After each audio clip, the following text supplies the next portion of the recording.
చూడు ఎలా ఉన్నాడో పంచి కట్టుకుని. ఏ ప్యాంట్ వేసుకోకూడదు? ఏమిటో ఆ చాదస్తం, ఆ పంచి ఏమిటి, ఆ మనిషి ఏమిటి, ఆ పిల్లకి ఏమిటి, ఆ విభూతి ఏమిటి, ఆ బొట్టు ఏమిటి, ఎందుకు ఇవన్నీ అని మెట్ట వేదాంతం అని ఒకటి ఉంటుంది. మనసులో ఉండాలి కానీ ఎందుకండి ఇవన్నీ? మీ అబ్బాయి మీద ప్రేమ మనసులో ఉంటే చాలదా అన్నం ఎందుకు పెట్టడం? నీ కొడుకు దగ్గరికి వచ్చేటప్పటికి ప్రేమ ఉంటే అన్నం పెట్టావా, మామిడి పండు పెట్టావా? ఈశ్వరుడి దగ్గరికి వచ్చేటప్పటికి భక్తి ఉంటే విభూతి ఎట్టుకోవద్దు, నువ్వు బొట్టు ఎట్టుకోవద్దు. అక్కడికి వచ్చేటప్పటికి మెట్ట వేదాంతం.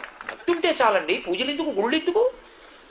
ఏం నీ పిల్లల విషయంలో పెళ్ళం విషయంలో ఎందుకు పనికిరాలా? అది అరటిపండు పట్టరావే అన్నాడు అనుకోండి భార్యని, పట్టుకొచ్చి అరటిపండు చేతిలో పెట్టింది. ఏమిటది?